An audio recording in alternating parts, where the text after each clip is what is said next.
Torch Trust, Sight Loss 101, in conversation with Chich Hewitt.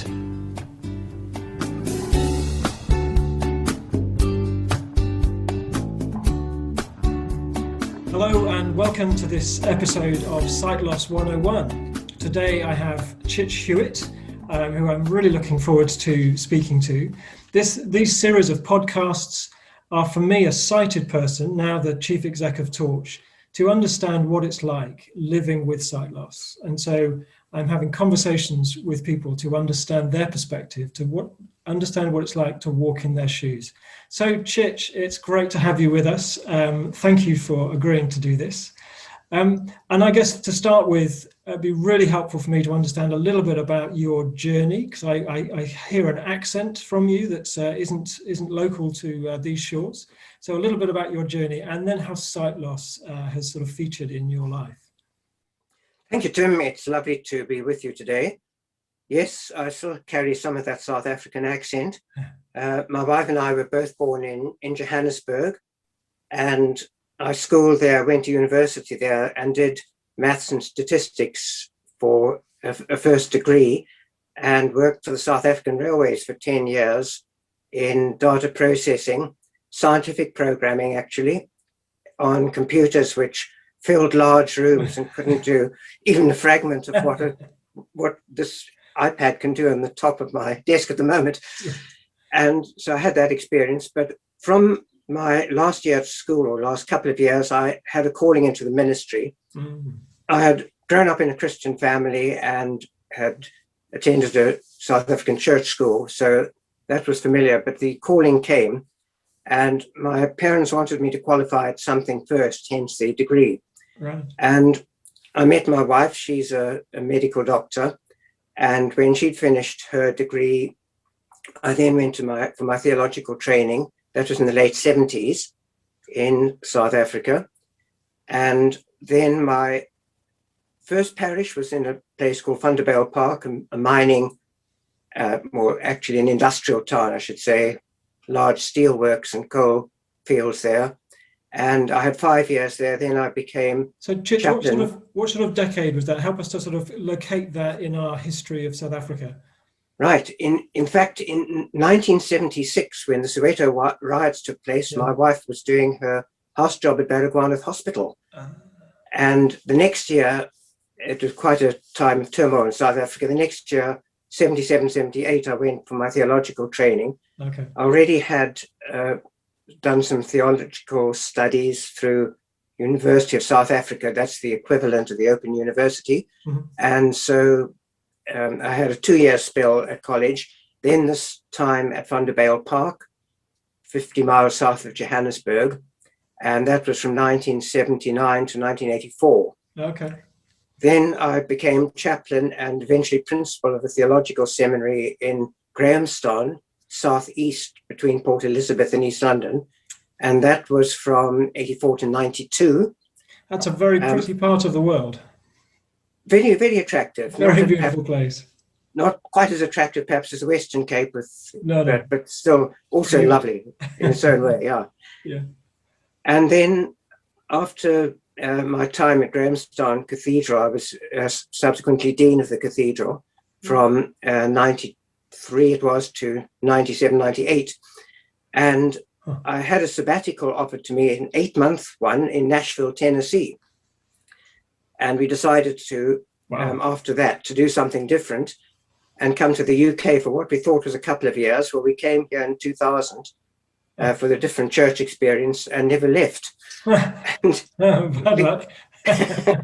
We've been in Manchester that time. Our daughters followed. We've got 2 girls. The younger one came a couple of years after, or the same year as we arrived, actually, and then older daughter a couple of years later. Right. So I don't think there's any chance of us moving away now.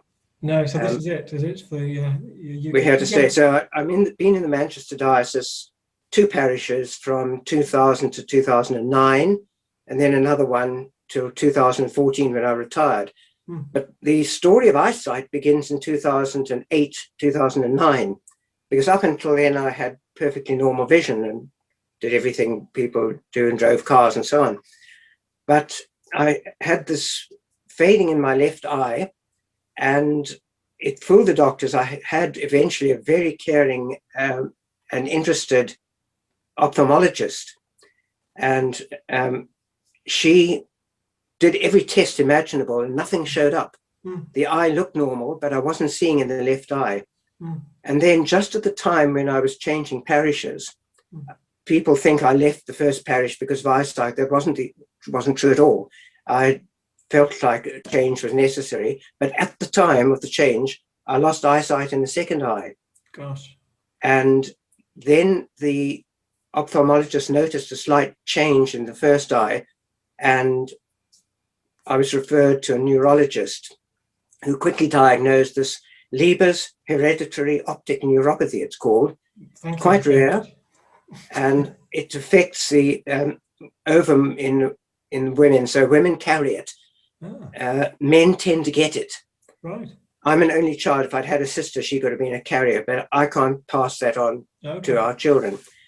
And so what happens is the center vision goes, the optic nerve, it's like the, as some people have said, if you've got a computer, you've got an external device, and it's the cable which is faulty. Yeah. And the mitochondria and the optic nerve are affected. So I've got no center vision, but I've got peripheral, some side vision. It's bad enough to be registered blind, but I can see and enjoy scenery. Sometimes actually looking through binoculars can help a bit. But in the main, things are very vague. I can see your outline now. I'd never recognize you if you pass me in the street or anything like that. Right. So I use a white cane. Okay. But it was a challenge changing parishes when they accepted me into the parish with eyesight in one eye, and when I eventually arrived, I was registered blind. Gosh. And how long was that? Was it a very sudden change when you lost the second one? That went very quickly, the second one, the right eye. It went within 3-4 weeks, actually. Gosh. From it becoming a bit hazy to the stage where it is now. I can still see a little bit better out of the left eye. I can, if I want to read something, I can blow letters up and magnify. Okay. And then begin to see things a little bit. But otherwise, I had to think on the hop very quickly. How am I going to take services? And especially with the Anglican tradition where you have set liturgy, how on earth am I going to read that? And so I fiddled with equipment and began a system which I've used ever since. And of course, the equipment's got better. And that is to have a recording of the service. My wife kindly puts it on. She does it better than I do. And I used earphones. And as I hear the speech, I will say it a couple of words behind, rather like an interpreter would, except I don't have to interpret. I just say the words that I hear. And it works for me. Wow. So I don't do Braille. It's a pity, I listen to Mike Townsend speaking and think what a wonderful gift that is to have that Braille. But I don't have that skill, but use other technology to help me. Right. And so as well as the sort of the physical impact on your ministry, what was the emotional, spiritual, mental sort of impact of losing your sight in that way? Funnily enough, the emotional thing didn't hit too hard. I think it might have been difficult if I'd been at home doing nothing, but in the transition from one ministerial post to another, I was so busy thinking about how I was going to cope with things that I think that was the all-consuming interest. And so I don't think I suffered as much as some have, with the emotional aspect of sight loss. The things I miss are driving. Obviously, I can't do that anymore. Yeah. And also, I enjoyed playing the piano a bit and reading music. And I haven't found any way to do that. I know that Matthew in Torch is quite skilled with Braille reading, something I might look at in the future. But otherwise, modern technology is amazing, and it's got so much better between losing my eyesight in the beginning of 2009 and the present, that I can cope quite well with the technology that I have. So what are some of the technologies, Chich, that have been sort of most helpful to you that you'd recommend to others who are going through a similar sight loss journey? Some people joke and say that I'm a spokesperson for Apple. It's not necessarily true. One device is as good as another. Samsung and an Apple device, they can all do clever things. But Apple technology is particularly good for sight loss, in fact, for accessibility. So I can zoom in the screen right now in and out, which helps me with a little bit of side vision. But also the talking software is brilliant. The Siri function and the voiceover function means that it'll read me anything on the screen, emails, books, newspapers, the whole lot. Wow. So I can be fairly flexible and versatile. And also some of the volunteering work I'm doing now in retirement, there's a local blind organization here called Henshaw's. And up until the lockdown, I was volunteering with a sighted colleague, helping people who are losing eyesight to use some of the technology which I found useful. Brilliant. So it's generally the Apple technology, but also devices like a clear reader, which photograph and read stuff to you. A device called a Victor Read or Victor Streamer, which is the one I've used so much in church work, right? Because that has the recording on it. I can slow it up, speed it up, bookmark, so I can move backwards and forwards to different things in the course of a service and so on. That's been a device I couldn't have done without.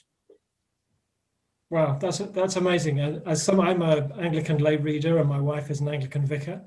Right. So, just thinking of having to do that in the way you do, I'm full of admiration for the way that folk are so adaptable. When they're losing their sight, to find new things. That's lovely to hear. Is there a particular message you would have, Chich? So if there was somebody watching this who was in the process of losing their sight or in the early stages of that, is there something that you would say to them? Yes, that there is life out there after eyesight loss. And I mean, people are in different stages, say, with regard to technology. Some can cope with it, some can't. But, there are books available on memory sticks through RNIB. There's so much around that you can lead a fairly active life. I had good support from local authority. I had got white cane training. Yeah, I haven't got a guide dog, but the white cane does fairly well because, I can't see, I haven't got any depth and can't see steps coming up and things like that. right. But there are all sorts of devices and there's all sorts of help around. Torch, RNIB, as organizations, as of course local blind organizations, other people prepared to help. So there is a life out there after eyesight loss. That's a great one. And how about for me as a sighted person beginning to understand a little more about the world of folk with sight loss, what would your top tip to me be for my engagement with folk who are blind or partially sighted? Yes, as others say, don't be concerned about language. If you say to me, can you see that such and such happens? Oh, I shouldn't have used the word see. Yeah. Not fazed by that kind of language at all. Just be natural, just talk naturally and so on. And the useful thing is to ask what might be helpful rather than assume what I'm needing. I think it's Peter White who runs that program, on the radio every Tuesday evening. And, he said a number of times he's been propelled through a revolving door that he didn't want to go through in the first place by some kind person. It's not really helpful. So, just to ask what help I might need is the best way. And Chich, I'm particularly also interested. I know that you have been doing some volunteering work with Torch's Sight Loss Friendly Church initiative. So if my wife watches this as an Anglican vicar or any other church leader watching this, what would your message be to folk who are sort of leading churches and responsible for church life? Churches, I'm generalizing a bit, are not great on the whole matter of disability and accessibility and those sort of things until, the need arises. So for members of a congregation to engage with the sight loss friendly church program would be brilliant. It's an excellent program, and I was involved in running one in the Manchester diocese with colleagues, with Paul Rhodes, when he was in that aspect, a chap called Marcus, and that we did live before lockdown. But now that lockdown's come, the sight loss friendly church program on Zoom, I think, is very, very good. And Becky and Matthew do a great job, and I volunteer the man called James. And I would encourage churches to engage with this 90-minute program and just learn what can be done in a church, which people don't think about. The use, steps in churches, marking steps is one issue, and helping people at tea and coffee time, identifying who you are, all those kinds of things come out in the course, and I'd encourage people to do that course. Okay, thank you. Chich, lastly, one of the things that I've been doing is kind of, I suppose, looking with fresh eyes at the Bible and how the Bible talks about sight and seeing and blindness and so on. What's your sort of reflection as you've gone from being a sighted vicar to somebody who's lost their sight, on the Bible? Some of your insights on what is it that's kind of come afresh to you as you have been on this sight loss journey? Interesting. I remember the disability task group in the diocese, and we had a session on the theology of disability with a group of curates in their last year of training. And there's a lot of interesting material out there. The Disabled God is one of the books. And there's some good material. I can let people have that, hand that on through Torch. But John Hull is a very interesting man. I think many will have heard of him. He lost eyesight totally when he was 40. Just let me turn the phone off there. And he was, quite radical in his thinking, believing that Jesus didn't really understand what eyesight loss was about until he himself had been blindfolded at the time of his suffering and crucifixion, and when people hit him and said, "Who's hitting you?" And then he came to realize what it was about. Before then, he used phrases like, "When the blind lead the blind, both fall down into a pit." So he's got quite an interesting aspect on it. The Bible is quite ambiguous in many ways on the aspect of disability, and there's a lot that is being done, and a lot more can be studied on it.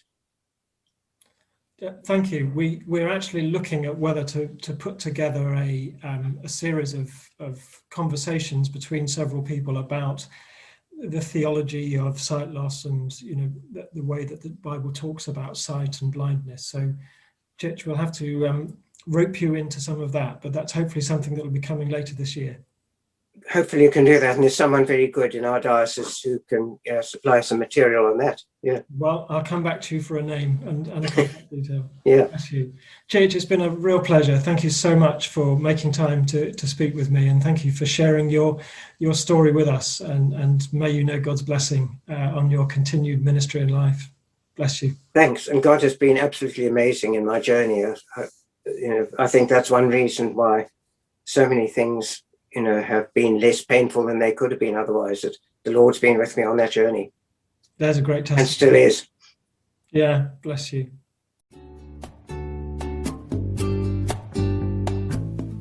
Thank you for joining us in Sight Loss 101. For more information on Torch, call 01858 438 260.